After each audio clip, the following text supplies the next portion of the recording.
And so we understand this to be John's writing this. He says she was pregnant and cried out in pain as she was about to give birth. So this is a woman. The woman in Revelation stands for a church.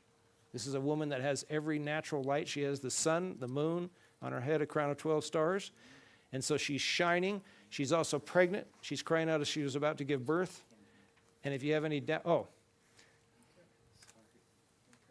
contrast this with another sign appeared in heaven, an enormous red dragon with 7 heads and 10 horns and 7 crowns on its head.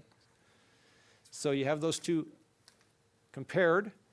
And I suggested to you earlier today that this stands for Rome, because this is the power that's in charge at the time of John.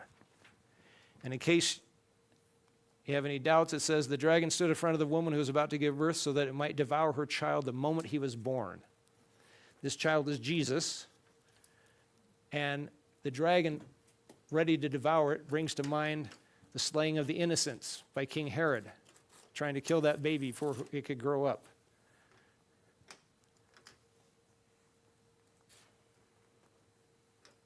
And it says she gave birth to a son, a male child, who will rule all the nations with an iron scepter, and her child was snatched up to God into his throne.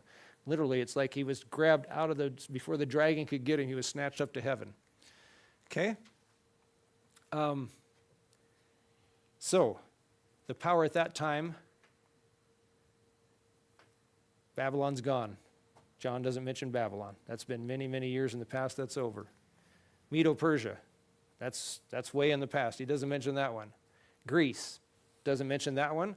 But which one would you expect him to mention? Rome. So, Rome comes on the scene.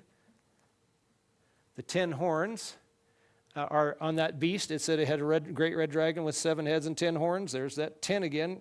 It's reminded you over and over. That is the key in the days of those horns, in the days of those kings, in the days of those 10 horns, in the days of these 10 kings, again, 10 horns. Christ will set up a kingdom that will never end. So that's your key. That's your end point. Now any questions about that? Yes? What the 10 horns represent? What? That way they can hear you online. Okay. What do the 7 heads represent? That's a very good question. The 7 heads are actually all of these kingdoms through history that have attacked God's people, starting with Babylon, because we know that's the starting point. So you have Babylon, Medo-Persia, Greece, Rome. At this point, we've got 4 of them. We've got 3 to go. Well, and we have the last one, the 10 horns at the very end, in the days of those kings. So we've got 2 more to add to get to 7. I hope that comes clear. It's a very good question. I hope it comes clear as we go on. But we're getting there. We have 4. We have the 10 horns at the end. That's 5. And we have 2 more to go. So we have Rome.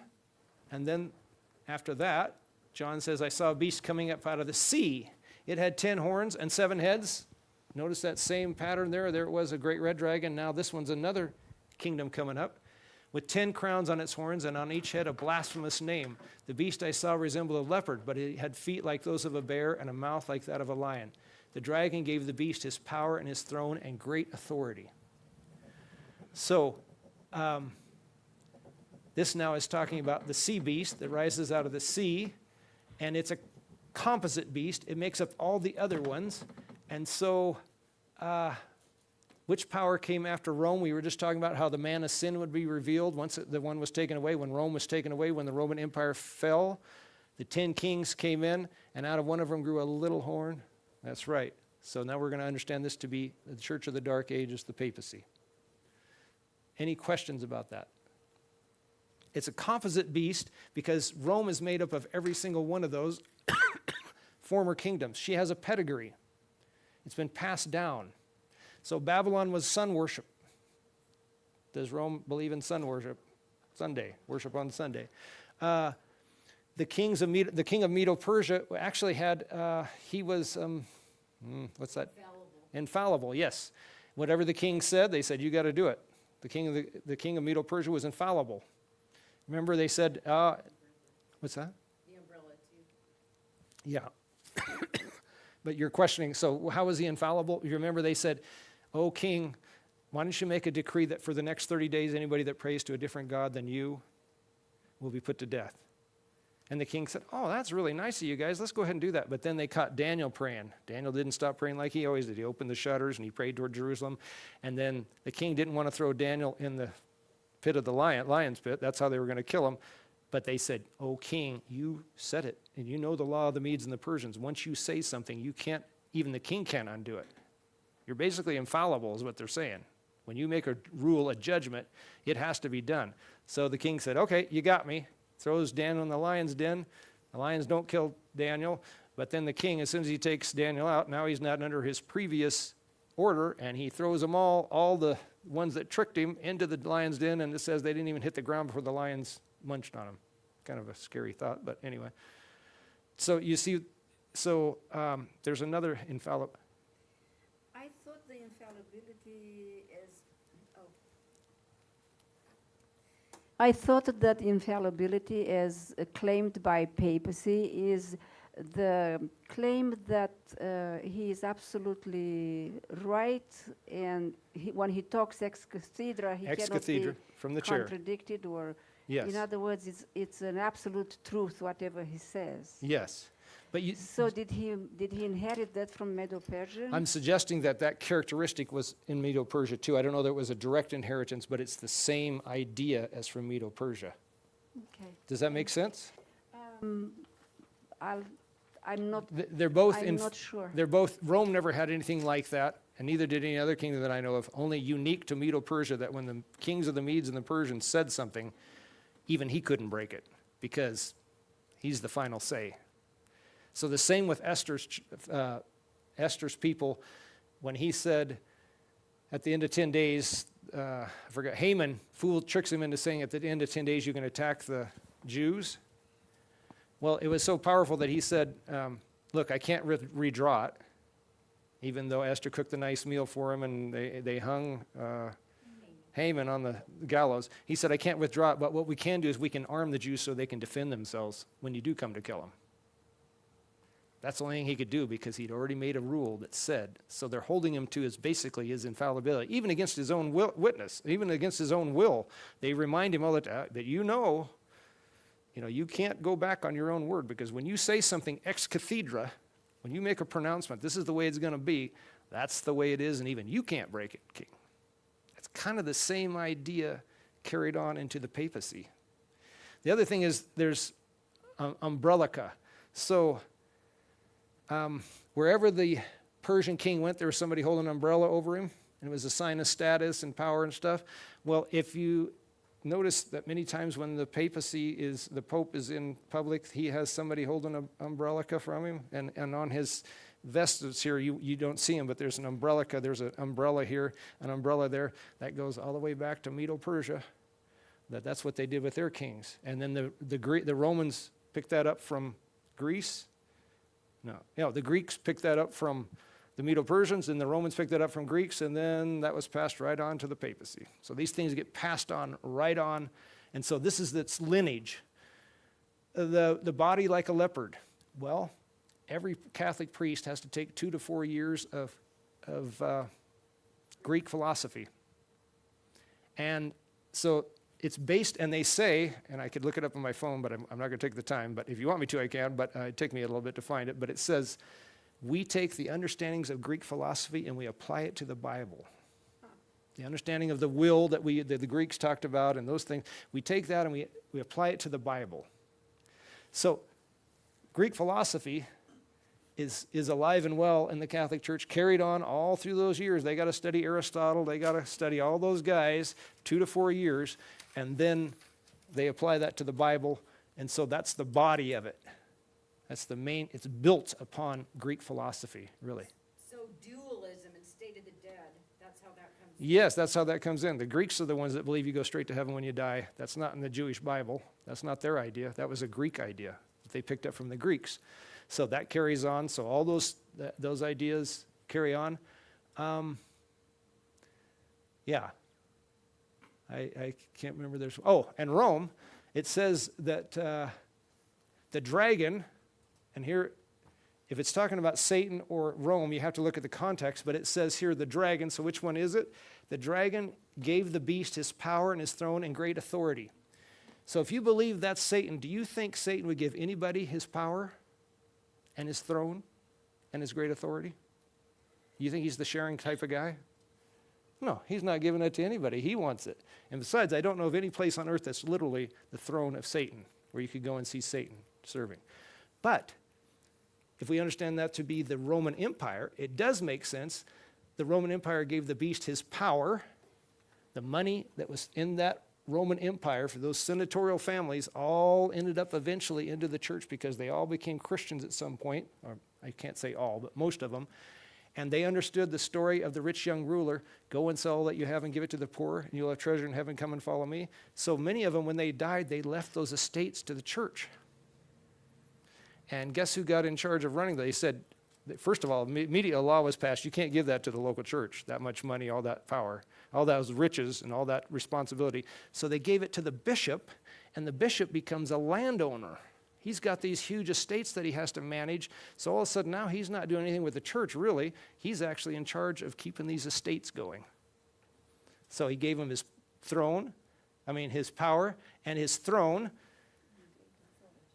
What's that? And great authority, yes. His throne, the city of Rome. The Catholic Church said that's our city. That was left to us from Constantine. We inherited that. And when Italy became a nationalist country, they entered Rome. The Pope left. He went to the Vatican, and he basically pouted for 60 years. He did not leave the Vatican for 60 years because they said, you took away our city. That's our city. That's our capital. The nationalists said, no, we want to make a new nation of Italy, because Italy had always been chopped up by France, Austria, Germany, all these places. But they said, no, we want to make Rome the capital. And so they brought an army in. The Pope didn't fight. He just retreated to the Vatican. And for 60 years, he didn't leave the Vatican at all. He just sat there. And the question was the Roman question. What do we do with the Roman question? That was finally solved by a guy named Mussolini. Mussolini came along and said, we'll give you the Vatican. We'll pay you indemnity for all those states we took from you for Rome. I don't know how many millions the Catholic Church received at that time, and so that was supposed to have settled the whole thing. But indeed, the dragon gave the beast his power, his throne, and great authority. So what's that great authority? Well, the title of the Caesar was Pontifex Maximus, chief bridge builder. He was not only secular ruler, but he was also the chief intercessory between God and man. He was the head of the religions as well. Does that sound familiar? Pontifex Maximus is the title of the papacy, carried right on over. Yes, that one too. But yes, Pontifex Maximus and then vicarious, that's on his crown. But yes, the great authority. Let's see, I was going to go somewhere with that. Oh, even the name of how the Roman Empire was broken up to was called dioceses. So the Catholic Church kept those. Now you'll have the Catholic diocese of this area and that area. It all just, they inherited it, they lock, stock, and barrel all the way from Rome. It's just passed right on. In fact, that's where the Pope gets the idea that he's a king, because he is the receiving of the last Caesar. It was handed over to him, and so he believes he's a king. He doesn't serve for a certain amount of time; he rules for a certain amount of time. From this period to this period, he ruled. So when he's over, it doesn't say, "Well, he served a long time." No, he ruled for a long time, and that's why you kiss his ring. That's right back from, this is just passed right on. One historian said, if you want to see what's left of the Roman Empire, sometimes he's on your TV at night. It's the papacy. That's what passed on. Yes, you have a thought? I don't want to. Yeah, it's all right. I don't know if you purposefully skipped on the mortal wound from 1798. Yeah. Because between Middle Ages and Mussolini, it's a very important historical and prophetic event. Yes, absolutely. And I did skip over it because I was trying to show a pattern of how we get to America. That was my main point. But if you want me to mention the deadly wound, I can. So the deadly wound is, of course, 1798. The Pope was taken into captivity and he died, and a lot of people thought that was the end of the papacy because technically they weren't supposed to be able to elect another Pope outside of the city of Rome. But they got enough bishops together in the city of Milan, I think it's Milan, it might have been Venice. They got enough bishops together to elect another Pope, and the deadly wound was healed. The papacy kept going. But this began to be healed. Began to be healed. But I'll throw this in for free right here. Some people may disagree with me, but when it says the deadly wound was healed, it doesn't mean the deadly wound took away his political power. To this day, the Pope does not have any. They used to have the papal states. He ruled those states. He had his own army. It was a very small army. Well, he actually had at one time he had a big army. Pope Julius, at the time of Martin Luther, used to like to lead the army. That was kind of, he liked to get dressed up and go out and actually lead his army when they were attacking other people. They did have a navy, 7 ships, very small navy, but they had papal states that they ruled over. That was taken away from him by those nationalist forces that took over Italy. And the papacy almost died. And so, but what was taken away from him was the political power. He has influence now, but he can't make any kind of decrees with people underneath him, ruling underneath him. He can't do that. But he does have influence. So, but that's not the same as, so when it says the deadly wound was healed, it just means that he survived. The illustration I like to use is a park ranger up in Alaska, and he got attacked by a bear, and the bear took his head inside of it and cracked his head and blinded him in one eye. He survived the deadly wound. He lived, but he was not half the man he was before. He had to retire. His face is terribly twisted, and he can't see out of one. He's blind in one eye. He had to quit his job as a park ranger. His deadly wound was healed, but he was not restored to what he once was. It's the same with the Catholic Church. It has not come back to where it's got any political nations or countries underneath it that it can tell it what to do. I think this is really important for Adventists because, well, I'm not going to go into that. Any other questions about it? Does that make sense? Of course. So, yeah, we tend to say the deadly wound was healed, and we think that means he was completely healed, but all that was healed is he survived, but he lost his political power, and they've never forgotten it. Okay? So, now we're going to go, that we filled in Revelation 12, and Revelation 13 doesn't talk about Babylon, it's gone. Doesn't talk about Medo-Persia, the bear. Doesn't talk about Greece. Doesn't talk about Rome, because Rome's gone. The 10 kings. It does talk about, let's see, yes, you saw the dragon with 7 heads and 10 horns there, but it's focused on papal Rome. So, if we follow that same one, because we're going to see another beast that came up from the earth, where would we suspect that would fit? Which country, which nation would that be? Well, let's see. Then I saw a second beast coming out of the earth. It had 2 horns like a lamb, but it spoke like a dragon.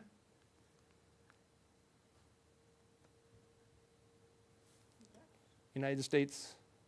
It came about at the end of around 1798, not exactly at the end, but around the end of the first beast. It grew up out of the earth like a plant. And actually, it's the United States that caused the deadly wound. Yes, Napoleon's army, Berthier, thank you, I get them mixed up, Belisarius and Berthier, 2 important generals that had something to do with the Catholic Church. Berthier he was the trigger to take the Pope into captivity, where the Pope died. He also took the next Pope into captivity, who almost died, but he didn't. But he took 2 of them, not Berthier, but they did that twice. But anyway, so we tend to say that's what caused the deadly wound, but really I'm going to suggest to you it was an idea that caused the deadly wound, and it was called the Republic, what we talked about before up here, a Republican idea of government. So how did that cause the deadly wound? Well, you'll remember with George Washington, there was a guy named, I just drew a blank. You remember what his name was, Sarah? He actually named his son George Washington after, it's right on the tip of my tongue. He was a French general. The French helped America during the French Revolution. Lafayette, that's it. General Lafayette worked with George Washington. Like I said, he thought of George Washington as his father. He named his son Georges Washington Lafayette. Lafayette, when they took over the king's jail in France, sent the key to George Washington and said, we're doing the same thing you did. France got its idea from America, a republic, a separation of church and state, which is what caused the deadly wound. And most of those European nations became, to this day, eventually became republics. The Catholic Church doesn't have power over them anymore because they believe in the separation of church and state to one degree or another, not quite as strict as us. Some of them still have taxes paying their churches, but for the most part, that ended the papacy's rule. So it's America, actually, that caused the deadly wound. And the reason that France called an Estates General, and Estates General is when you got the whole country together during a time of crisis, and if France was going broke, didn't have enough money, they had to raise taxes, so they called an Estates General. There was three parts to the Estates General. You had the number one, you had the monarchy, the king. Number two, you had the church, the Catholic Church. And number three, you had everybody else. So they all met in different rooms to come out, and then they were going to confer together on how they're going to raise taxes, how they're going to pay off this debt. Guess why they were so much in debt? They helped a little country called the United States of America in its battle against England. Loaned it a bunch of money and stuff, so now they're in debt. But when that third estate came back, everybody else, businessmen, farmers, they said, we want a republic like America. We want a separation of church and state. The beginning of the French Revolution. Didn't work out like it did in America. Americans were pretty much united on what they wanted against their king. But France was broken into three different groups. The Jacobins, you had the far left, the far right, and kind of some middle ones, and they battled it out for 80 years. You could have lived your whole life and never seen the French finally get a constitution because it was pure chaos. They were fighting against each other. They could never get it straightened out. Finally, Napoleon grabbed up power. It created a vacuum. Napoleon took over. Then Napoleon got kicked out. Eventually, they did get a republic, 1840-something. But it was 80 years from when they first began to when they got their republic. America caused the deadly wound, the idea of a separation of church and state. That's why it's so important what we studied this morning. If we're giving up on that idea, we are actually part of healing the political power coming back. When we join church and state together, that's the sign for around the world people start joining church and state together. You see these things happening around the world. The far right coming into France. Germany, the AfD was a political party that was Nazi Germany. They're now third largest in Germany.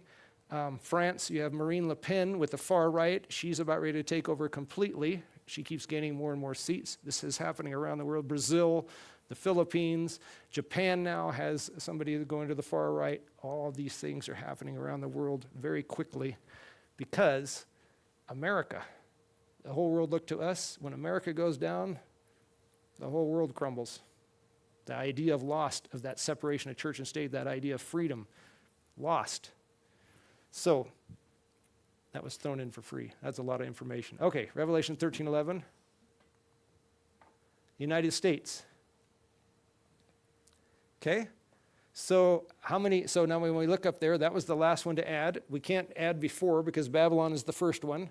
So some people say, well, we need to go back to Egypt. No, it says Babylon is the first one. You are the head of gold. And it says at the end, in the days of these kings. So now we have 7 heads. You wondered about the 7 heads? So let's see. Oh, we don't have them there, but we can go back. Babylon, Medo-Persia, Greece, Rome, or Papal Rome, or the Church of the Dark Ages, the United States, and then the 10 horns. And the 10 horns, I wasn't going to go into that, but because I wanted to show how it's that same pattern. But the 10 horns come back in Revelation 17 for an hour, the very end of time. And it says all the kings of Europe, those 10 kings, give them their power and their authority. Not their thrones, but their power and authority. They come and give it to the Pope and say, please lead us. And so for 1 hour, she's back on top. She's riding the beast. She has political power again. The deadly wound is healed. But at that point, God says, it's time for judgment. We're not going to go through the dark ages again. We already did that. Should have learned the first time.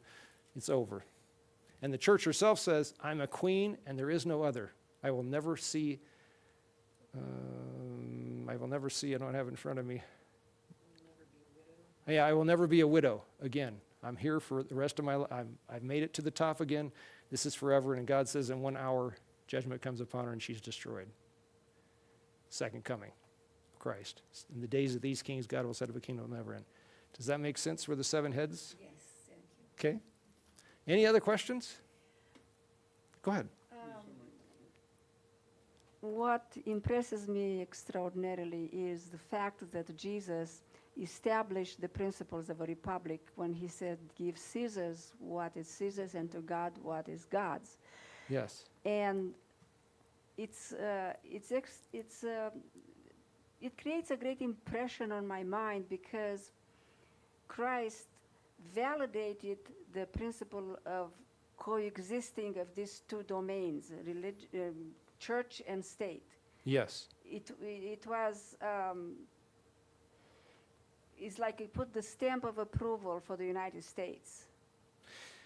If you follow Jesus' words, you will end up with a secular nation, and that's why we said it was a wild beast. It's not from heaven. It's from this earth. It's much different than all the other wild beasts, but it's still a wild beast at heart. So when you look at how they treated the Native Americans, how he treated the blacks, we shouldn't be surprised that it would do that because it's not a heavenly beast. It's a wild beast. And it came up from the earth. It didn't come down from heaven. But it was built upon 2 ideas of Christ.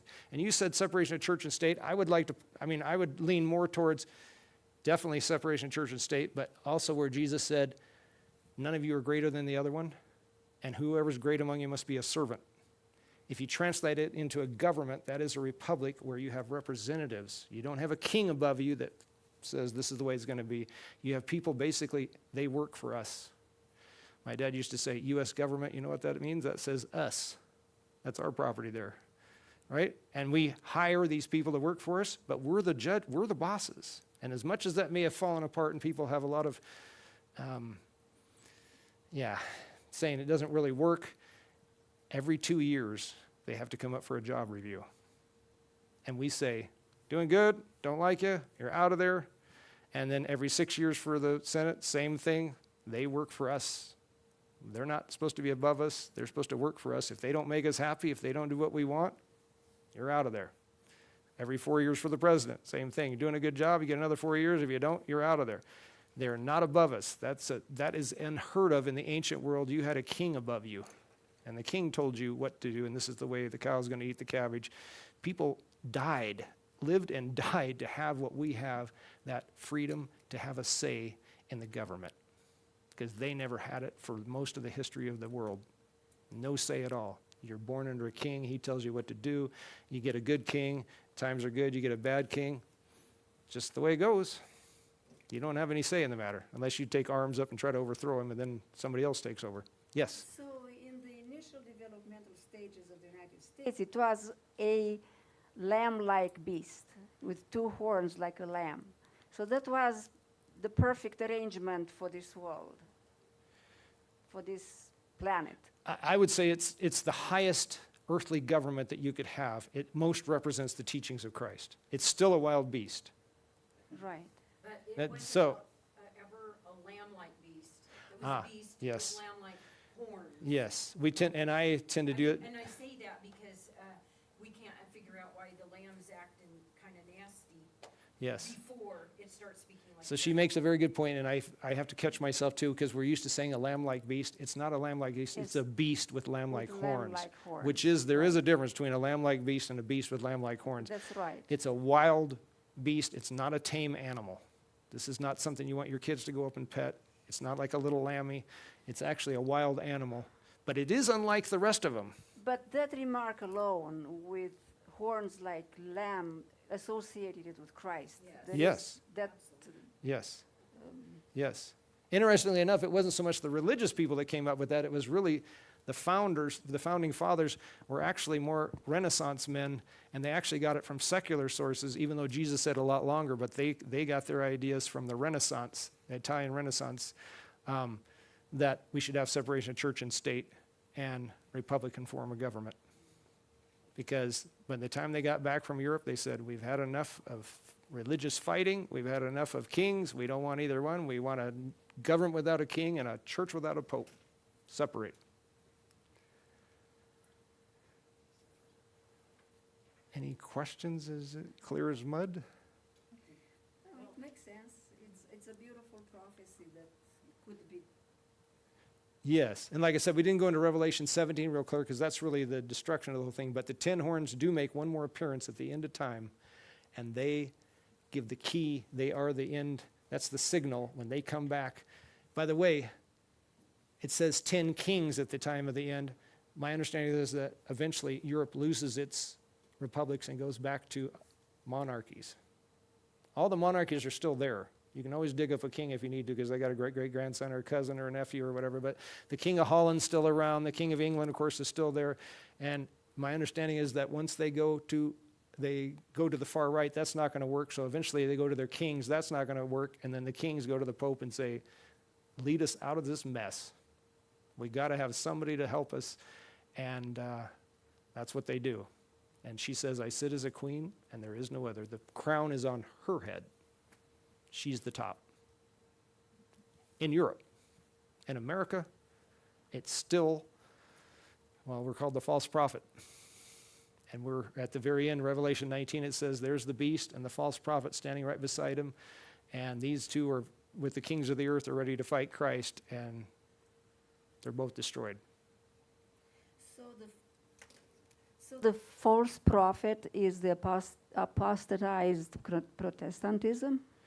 Yes, apostatized United States. Because it says, you know that, because if you look at Revelation 19:20, I believe, I don't have my Bible here, but Revelation 19:20, I think it is, gives you the clue that you can't miss.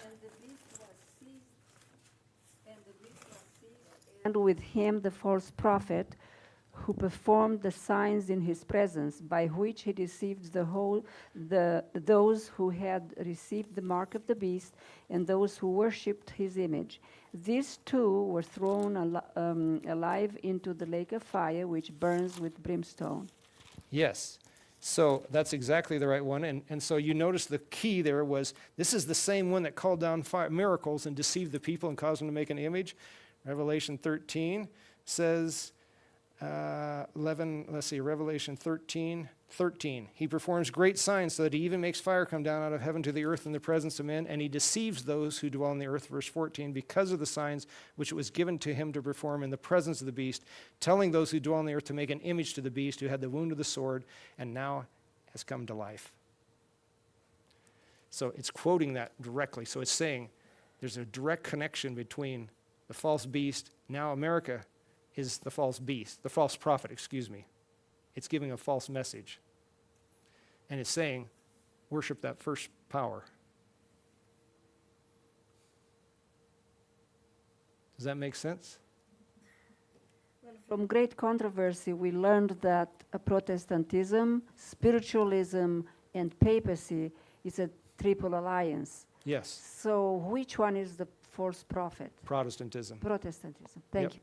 Yep. And and which would be America, because America is the head of Protestantism. You might say it's the one nation that truly took the idea of separation of church and state and a republic to its full extent. So it's now turned now. It turns, it begins to speak as a dragon, and it exercises all the authority on the first beast on its behalf and makes the world and those who dwell in it to worship the first beast who had a deadly wound and yet lived. So now America takes that position and starts its role from that point on is to make the world worship the first beast. But not directly. Not directly, yep. Through a mark of the beast, through an image. So, if we use Ellen White, she says, Catholicism in the old world, Protestantism in the new world will be responsible for the worship of a false day that will give homage to the papacy. And the papacy sits back and bides its time until the enforcement stage. Yes. So they have a law, it's not working, they call upon Rome, come to to our aid, what do we do? Yep, that's where. And the spiritualism is also active right now in this independent charismatic movement. It's called NAR, New Apostolic Reformation. And New Apostolic Reformation is, you hear these people proclaiming, I'm a prophet, I'm an apostle. That's the New Apostolic Reformation, is that we don't have pastors in charge of the church anymore. We have apostles and prophets. And so Cindy White Jacobs, anyway, the president's spiritual advisor is a NAR person. She's an apostle. And so an apostle is the highest you can get in that idea. What they are is independent charismatic churches. They don't belong to any denomination. They're just kind of out there, but they all support each other. And when you read, there's a book called, what's that book called, Sarah? The Counterfeit Kingdom. Yeah, the counterfeit. The Counterfeit Kingdom. It will curl your hair what some of these people believe. For example, there is a training at a big church, a big NAR church, New Apostolic Reformation church in Northern California. And so part of their education where they're training people to be prophets and apostles is they go out and lay on top of a grave of a person that had a lot of spiritual power when they died, and it's called grave sucking. They believe if you lay there on that grave and pray, you'll get some of their power. And they use tarot cards, Christian tarot cards, when they go to, seance. So you need to read a book. You need to do a little bit of study on the NAR movement. It's very strong, and the president. Spiritualistic. Oh, it's very spiritualistic. That's exactly. It doesn't even go according to the Bible. For example, many of them predicted Donald Trump was going to get reelected the second time. When he didn't, they said, well, the reason is because the election was false. But they don't even know the Bible well enough that says when a prophet makes a prediction, if it doesn't come true, they're a false prophet. But they don't even know the Bible that well. They don't even read their Bibles. They just take the title, and they believe I had something that said, 6 months and you too can become a prophet. And at this training school in Northern California, they just say, just start prophesying. Doesn't matter what it is. Just start prophesying. You'll get better as time goes on. Just practice. You can become a prophet too over time. So these are self-designations that I'm an apostle, they're a prophet. They work together. Usually it's apostle and a prophet together. So what I'm trying to say is the spiritualism is also coming into this play at the time of the end. In fact, the President of the United States has no longer said he's a Presbyterian. He is now a member of an independent charismatic church. That's his new designation. That's the religion he is. And his spiritual advisor is Paula White is an apostle. She claims to be an apostle. She's part of one of these groups. Well, when you presented those quotations about him not knowing if separation of church and state is good or not good, Yes. why don't we inform him? Why don't, like Ben Carson or people who have access to him, to inform him, take the opportunity to explain to him what's coming?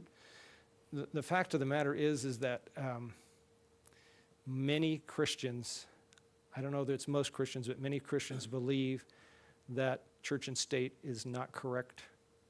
So I didn't go to the slides because we ran out of time, but we have Megan Green saying, I believe the church should be over the government. I don't believe in this church and state, CRAP. It's just a bunch of baloney. It's a church and state separation. Yeah, separation of church and state is just a bunch of baloney.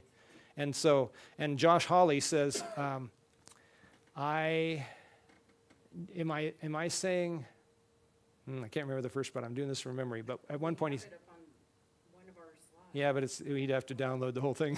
I don't want to do that to the poor guy. But Josh Hawley said, am I saying I'm a Christian nationalist? I am.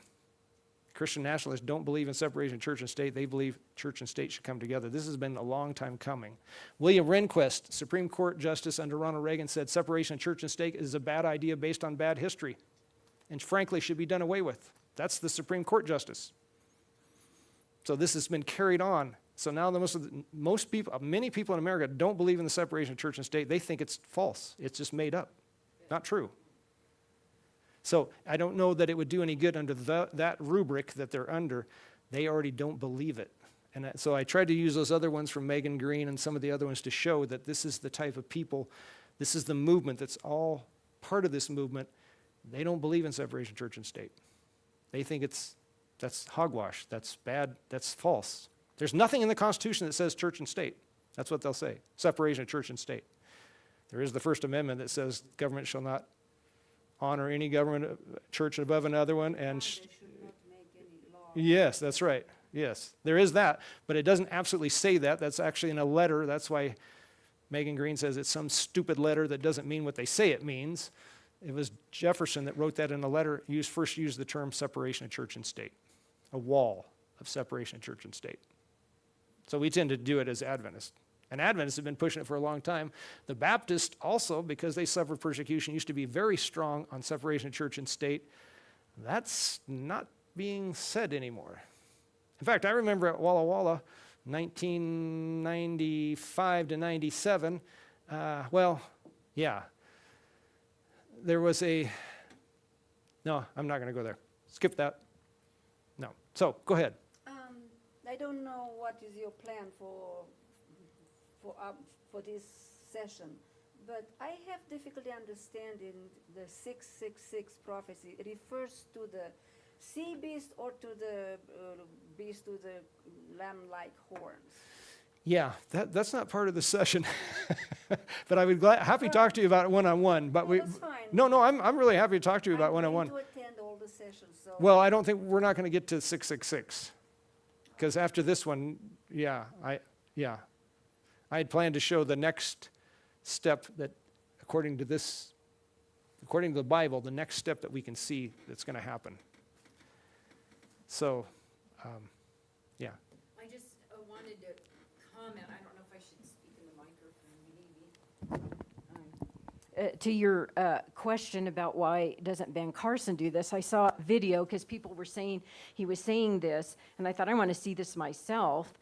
He basically has the bring it on attitude. We need to make this thing happen so we can get home to heaven sooner, which I completely disagree with. And for those who believe that one of our church founders had the gift of prophecy, Ellen White, she says we should never take this attitude. We should not sit back in quietness doing nothing. By pen, by voice, by everything we have, we should do it. And that's to delay the time so the time of trouble is shorter and so that more people can be saved. So we have more time to work in freedom. Yes. Yeah. I personally think that day's come and gone. I think that's over as far as us, my pen and voice. I don't see any evidence that once America begins to speak as a dragon that's reversed at all. But at the individual level, would be beneficial for Donald Trump to take a pro or con position to this message. Yes. It Yeah. would be ideal to have a person like you or like any pastor, Pastor Joel for that matter, Okay. to contact the president and warn him, give him a great controversy. I heard that he got the great controversy. Somebody said that. I wouldn't be surprised. So are you saying that the church is going to give two-way tickets to Joel and I to Washington, D.C. to meet with the president? well, we don't mind. I'm teasing you. I think he's a hard man to get an audience with. I don't know whether he's understood the idea. I was just trying to show by that statement that it's not on his radar. He's ambivalent about the whole thing. Is it church and state right? I don't know whether it's right or not, but all I know is today, and what that context was, is he set up a group to investigate Christian persecution within the United States, and it's got a government office in the government. So he's saying, we're going to pay you today. This is going to come from the government. We're doing this straight from the government. This has never been done before. The closest we got to was Charitable Choice, where we gave money to the churches to do social work under George Bush. But this is another step in that now we're going to pay these people to investigate Christian persecution in America. I'm not sure what they're talking about, but yeah. I listened to that myself, and my understanding was that the purpose of that is to protect Christians, to Yes. make sure that Christians are not persecuted. I didn't know we were in danger, to tell you the truth. I haven't seen too much myself. I don't feel like I'm threatened in any way, shape, or form. I get on CBD, Christian Book Distributors, and I can buy any book I want. And the church seems to be doing fine, and it's growing. Most churches, in general, Christianity is slowly going down in America. But as far as this NAR, New Apostolic Reformation, it's the fastest growing kid on the block. I mean, it has thousands of converts, and I don't see anybody being under danger of being persecution. I do think there's some people that hypersensitive that people make fun of Christians. Well, that's okay. You can make fun of me. You know, you can do any of these things. I don't need the government to come in and protect me from a so-called persecution that I don't see. I Well, just don't see it. But maybe that's it's just me. too few published, but people who refuse to provide services like photographers or cake makers, bakers, whatever, to people that they like homosexuals, weddings or whatever. Yes. It's against their conviction, and they are persecuted, those people. They, Have a good evening. Glad you came. Have a safe drive home. I hope we give you enough light. So I forgot the name of the lady who Yes, refused to issue Yes. a marriage certificate to a couple, to a yes. homosexual couples, and she's been through hell and back. And I believe those people need to be protected. Okay. Joe's going to answer this one or speak to it. As Seventh-day Adventists in particular, we are very conscientious of religious liberty. For us to have our liberties, that means other people must have theirs. Anyone who offers public services are required to do it equally across the board.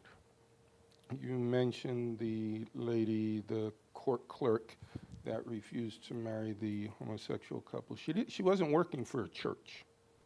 It wasn't a church being forced to do that. She was working for the government, which serves the people. It's her responsibility to do that.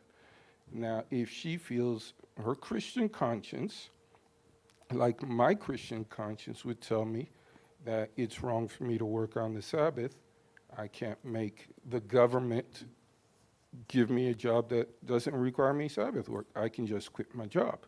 I have lost jobs over Sabbath accommodations, okay?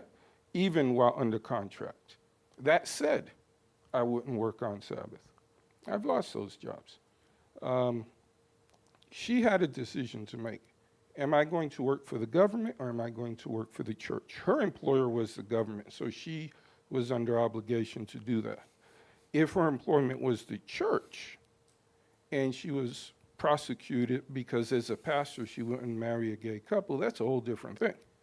As a religious employee, I can say all day long, no, I don't perform same-sex weddings. Nobody can come after me because I'm practicing my religion in a religious context. If tomorrow I retire and work for the county clerk and a gay couple comes to me and wants to get married, I'm not representing the church now. If that violates my conscience, at that point I need to quit that job. So that's separation of church and state. She's working for the state, not for the church. I work for the church, not for the state. So I can say no. If she works for the government, she cannot. She can quit. That she can do. That's well said. Convictions require sacrifices. If you're convicted on something and you say, I don't believe I should do that, then you need to quit your job. Find a different job. I mean, as hard as that is, no one likes to have somebody quit their job, but if you just say, I cannot do this job anymore, and you're not working for the church where it's protected, then you just have to say, I'm sorry, I'm trying to hand in my resume, I can't do this. And I might have liked to have been a mail carrier one day, but that ain't gonna happen because Sabbath is required. And so I'm not being persecuted, I just don't get that job. No matter how much exercise, think of the steps I'd get in every day if I had a walking route. I'd never have to worry about steps again. Just keeping track of your steps. Anyway, I'm poking a little bit of fun at that. But yeah, so I wouldn't call that persecution. I would call that the consequences of following your convictions. That when you follow your convictions, you may have to sacrifice something. You're going to have to do some things that you just say, I can't do that. And America says you need to follow those convictions, but you can't stay here and say, I get those convictions while I'm here. You can't have your cake and your ice cream too. Can't say, well, then now you got to keep me here, even though I don't believe in a word of this and I refuse to help those people. I'm not going to give them a license. When the Supreme Court is the one that passed the law that she has to give them a license, we got issues there. So, anyway, different ways of looking at it. I don't see that Christians are under persecution any more than they ever have been. There's always been people that made fun of Christians. There's always been people that disagreed with them. Always been people that talked them down, that said they were stupid, and et cetera, et cetera. That comes with, and Jesus said, "Blessed are you when they persecute you, when they do more than that." I mean, if we can't handle somebody making fun of us and some of these things, how are we going to handle when it may be, if you don't do this, you're going to be killed? We're going to have to get tougher skins than. But anyway, that's just my own opinion. May I use that? I don't think we are in the position to refuse protection from the government against persecution. I don't think it's wise to say, well, I don't need your protection. If the government wants to protect people from persecution, I think we should welcome that. I would just like to see one case of actual persecution. That's what I'm waiting for. I just don't see it. I think we're drumming up a situation that doesn't exist, except in people's minds that want their cake and their ice cream too. I'm being persecuted because I have to quit my job. Well, and we're starting now, the government starts getting into religion, saying you have to keep these people. Are they going to make it so you have to hire the Muslim? Are you going to have to hire the Hindu? Are you going to have to hire the Satanist? You're going to have to protect them too? You're going to have to protect the LGBTQs? Because then you get into a favored religion status, which is what happened with Constantine. Then the Christians got favored status over every other belief, and then you got the Dark Ages. Is that Yeah, what we they're not really far want here? behind. And at first, Constantine said anybody can believe however they want to, but he gave special advantages to the Christians, and it was like 30, 40 years that finally they said it's illegal to be a pagan in the Roman Empire. It's illegal. Stamped out paganism. No, you can't do that anymore. You can't worship. So even though Constantine himself, some of those descendants in that same line said, yeah, we're going to make a law saying you have to be a Christian in the Roman Empire, especially the Byzantine. It was more the Byzantine Empire. Rome has already started falling apart at that point. So we got a history behind us that any kind of meddling between the two goes down pretty quickly, especially for a minority. And we are a minority. So, Well, just if something to this think about. If this happens, what can you do? You just wait and see. Yeah, I think the time that we could have done something about it is past. That's my own conviction. I hear people saying, we need to do something, we need to go out and march, we need to do all those things. I don't see any evidence, and my study leads me to think that we have begun to speak as a dragon already, and now that time came and left, and now we need to give a message to the church. My understanding as a pastor is that I'm now to wake up the church. And popular as it may be, and I know it's not popular, especially in Montana, but I've got to try. Because if I don't, somebody's going to hold me accountable. At the end of the day, say, you knew and you didn't say anything about it. You kept it to yourself because it was uncomfortable. Jesus said to his disciples, are you going to leave too? He didn't hold back. Unless you eat my flesh and drink my blood, they all left. And then he turns to the disciples, are you guys going to leave too? It's getting pretty narrow. Not very many people accepted Christ when you look at the time. Controversial figure. Did I understand you correctly that speaking like a dragon has come and left? Well, it's not left. Or come and gone? My understanding is it's here. Oh, yeah, I agree. I misunderstood your statement. Yeah, no, it's here. Well, for years this is unique. This has just happened. That's what I'm trying to say. We haven't been speaking like a dragon from the beginning. We've been a beast from the beginning, a wild beast. But when America starts saying, when the president starts saying, and I hate to be political, but when he starts saying, we're going to make America, religion great in America again. We're going to save religion. We're going to make religion great in America. That should make every Seventh-day Adventist wake up and say, wait just a minute. We don't need the government to make religion great again. What we need is the Holy Spirit. What we need is a renewed emphasis on Christ. What we need to do is submit to Him, and the Holy Spirit will make religion great in America again. And it doesn't take very many people to do that. 12 men turned the Roman Empire upside down, but they didn't have any government help. They didn't need the government. They didn't appeal to the Caesar and say, help us make America, the religion great in the Roman Empire. No, in fact, they were terribly persecuted, but they turned the world upside down. So it doesn't take too many. What it takes is commitment and surrender.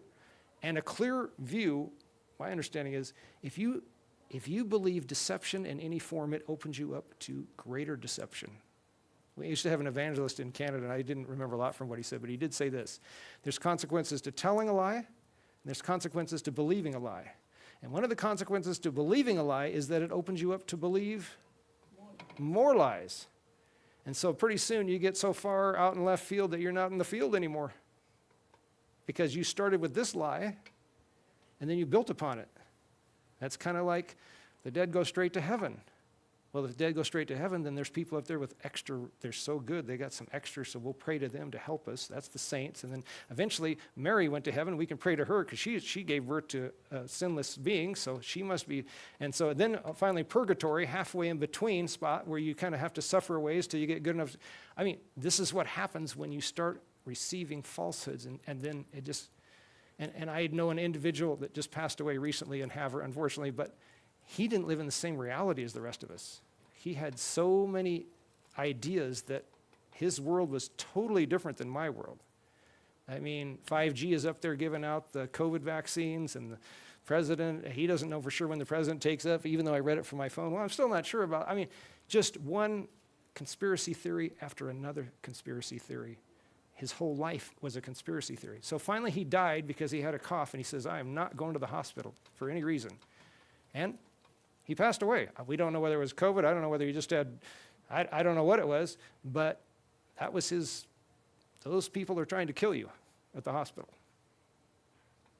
And he paid his life for his belief. But I'm telling you, to have a normal conversation with him about certain things, you soon realize he's living in an alternate world. It's a world where the government's trying to kill you. It's a world where this is a lie, that's a lie, this is a lie. So truth, and once you receive, especially if you reject truth from here, for example, if people say, this is a Christian nation, and Jesus says, my kingdom is not of this world, and you say, well, I still think it's a Christian nation, you're going against what Jesus said, and you're opening yourself up to more, that leads you down a road that well, if this is a Christian nation, we need to pass laws to protect the Christians. And if this is a Christian nation, we need to make religion great. I mean, so there we go, down the road. Well, I don't know how you feel, but I don't know how you feel about this, but I felt like saying, glory, hallelujah, the prophecies are fulfilled, and Christ is going to come soon. This prepares the territory or the path for Antichrist to take over. And the sooner the better, I feel. I'm so sick and tired of what's going on in the world. So I prefer to get through it and get it over with and go home. I understand what you're saying. I just think we need to be careful. I don't know you, and I don't know exactly what you're saying by that, but I would just say this. We need to be careful that we're going to cooperate with the devil to bring about good results. That's kind of what Judas did. But yeah, that's exactly what Judas did. I'm gonna push Jesus to a position where if he's truly God, he will defend himself, and if not, he was a fake anyway, and so I got this thing covered. And so he brought that about, sold him for 30 pieces of silver, and so now I'm gonna sit back and see. And either way, I win. If he's a fake, who did that? Judas. And if he's really God and he uses his divine power to deliver himself from the Romans, then who did that? Judas. I got this covered. I can't lose on this one, but did he lose? Oh, he lost mightily. I am guilty of innocent blood. Here's your money back. And they said, nah, well, we can't touch that. That's blood money. 2 minutes. 2 minutes. We better have prayer. I think there's a church social going on. We'll start shortly. Let's have a word of prayer. We can still talk afterwards if you want, Magda. Father in heaven, thank you again for your word, Lord. And we thank you for Jesus, who is the truth, who is the life, who is the way, who is prophecy. He gave the prophecy. He is the spirit of prophecy. When he speaks of the future, he's proving that he is God. So, Lord, we want to submit to him. We want to submit to his word. Lord, only you can keep us straight. Only you can hold us. Lord, only you can create within us a clean heart and a new mind. Lord, we ask your will be done in our lives. We thank you. I thank you for this group that came tonight. I ask for your blessing upon them. I ask for your blessing upon those who are not here. And I ask for your blessing upon the church social that's about to happen. In Jesus' name,